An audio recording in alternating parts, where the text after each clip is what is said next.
Gulliver's Travels by Johnathan Swift. Chapter 3. A phenomenon solved by modern philosophy and astronomy. The Laputans, great improvements in the latter.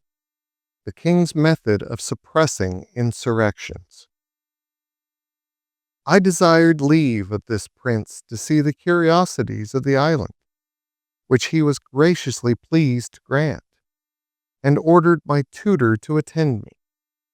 I chiefly wanted to know to what cause in art or in nature it owed its several motions, whereof I will now give a philosophical account to the reader. The flying or floating island is exactly circular. Its diameter 7,837 yards, or about 4 miles and a half, and consequently contains 10,000 acres. It is 300 yards thick.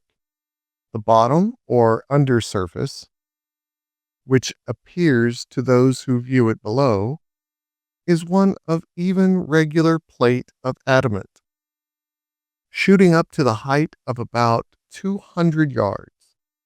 Above it lie the several minerals in their usual order, and over all is a coat of rich mold, 10 or 12 feet deep.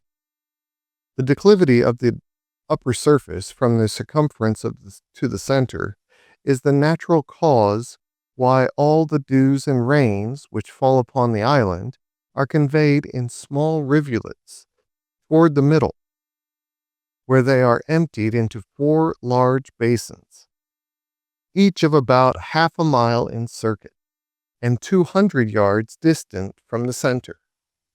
From these basins, the water is continually exhaled by the sun in the daytime, which effectually prevents their overflowing. Besides, as it is in the power of the monarch to raise the island above the region of clouds and vapors, he can prevent the falling of dews and rain whenever he pleases. For the highest clouds cannot rise above 2 miles, as naturalists agree. At least, they were never known to do so in that country. At the center of the island, there is a chasm about 50 yards in diameter, whence the astronomers descend into a large dome, which is therefore called Flandona Gagno, or the astronomer's cave, situated at the depth of 100 yards beneath the upper surface of the adamant.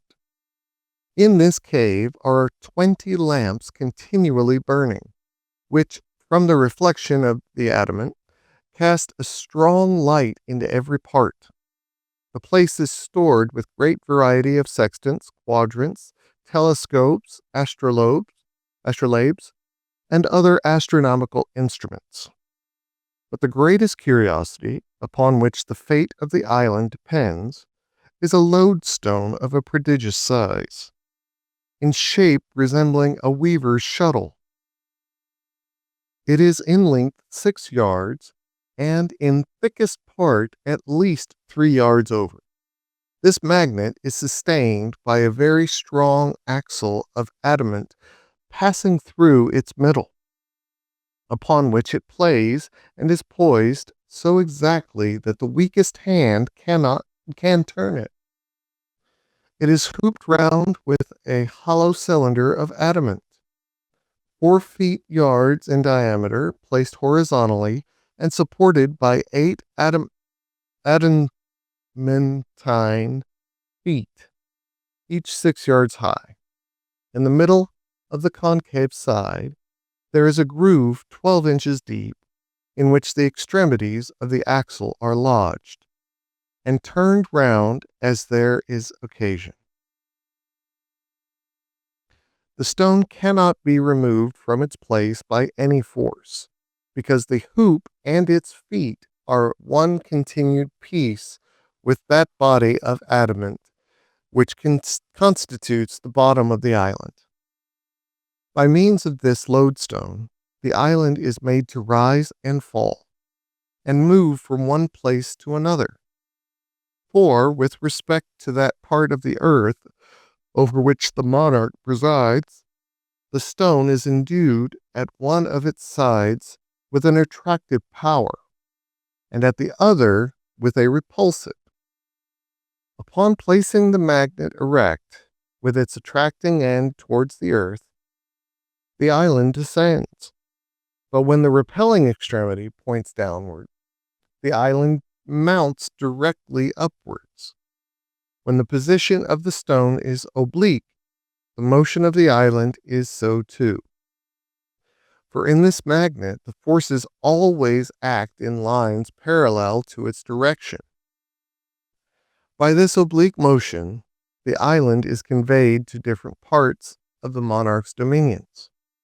To explain the manner of its progress, let AB represent a line drawn across the dominions of Balnebarbi. Let the line CD represent the lodestone, of which let D be the repelling end and C the attracting end. The island being over C, let the stone be placed in position CD with its repelling end downwards. Then the island will be driven upwards obliquely towards D.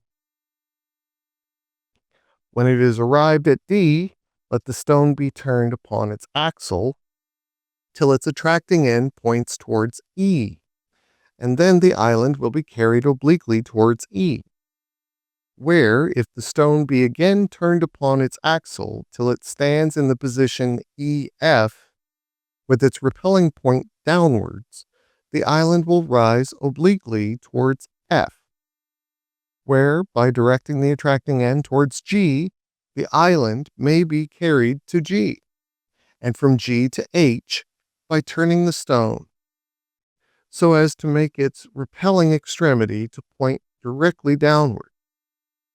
And thus, by changing the situation of the stone, as often as there is occasion, the island is made to rise and fall by turns of an oblique direction, and by those alternate risings and fallings. The obliquity, being not considerable, is conveyed from one part of the dominions to the other. But it must be observed that this island cannot move beyond the extent of the dominions below, nor can it rise above the height of 4 miles, for which the astronomers, who have written large systems concerning the stone, assign the following reason: that the magnetic virtue does not extend beyond the distance of 4 miles, and that the mineral, which acts upon the stone in the bowels of the earth, and in the sea about 6 leagues distant from the shore, is not diffused through the whole globe, but terminated with the limits of the king's dominions. And it was easy, from the great advantage of such a superior situation, for a prince to bring under his obedience whatever country lay within the attraction of that magnet.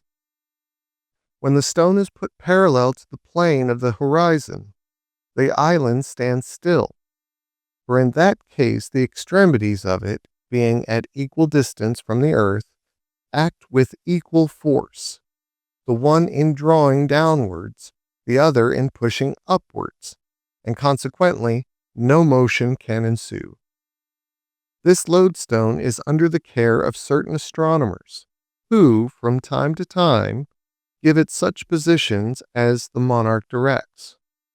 They spend the greatest part of their lives in observing the celestial bodies, which they do by the assistance of glasses far excelling ours in goodness. For although their largest telescopes do not exceed 3 feet, they magnify much more than those of 100 with us, and show the stars with greater clearness. This advantage has enabled them to extend their discoveries much further than our astronomers in Europe, for they have made a catalogue of 10,000 fixed stars, whereas the largest of ours do not contain above 1/3 part of that number. They have likewise discovered 2 lesser stars, or satellites, which revolve about Mars, whereof the innermost is distant from the center of the primary planet exactly 3 of his diameters. And the outermost 5, the former revolves in the space of 10 hours, and the latter in 21 and a half, so that the squares of their periodical times are very near in the same proportion, with the cubes of their distance from the center of Mars, which evidently shows them to be governed by the same law of gravitation that influences the other heavenly bodies. They have observed 93 different comets and settled their periods with great exactness.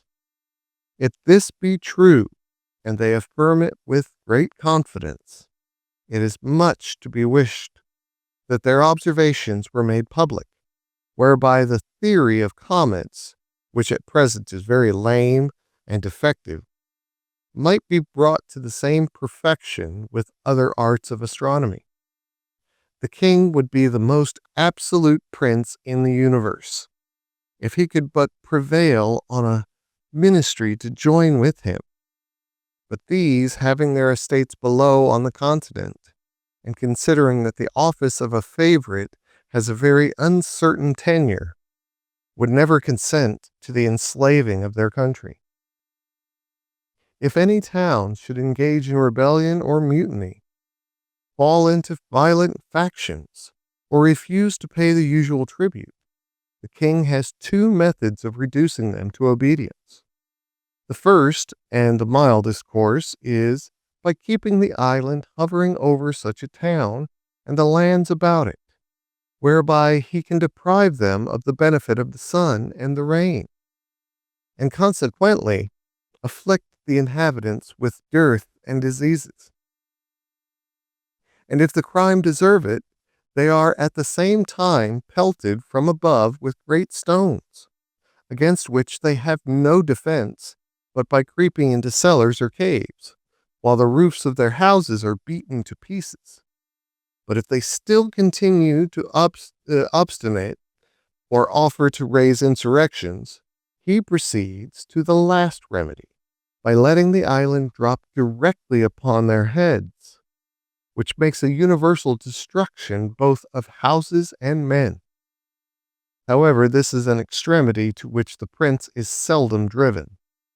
Neither, indeed, is willing to put it in execution, nor dare his ministers to advise him to an action which, as it would render them odious to the people, so it would be a great damage to their own estates, which all lie below, for the island is the king's demesne. But there is still indeed a more weighty reason why the kings of this country have been always averse from executing so terrible an action, unless upon the utmost necessity. For if the town intended to be destroyed should have in its any tall rocks, as it generally falls out in the larger cities, a situation probably chosen at first with a view to prevent such a catastrophe, or if it abound in high spires or pillars of stone, a sudden fall might endanger the bottom or under surface of the island, which, although it consists, as I have said, of one entire adamant 200 yards thick, might happen to crack by too great a shock, or burst by approaching too near the fires from the houses below, as the backs, both of iron and stone, will often do in our chimneys.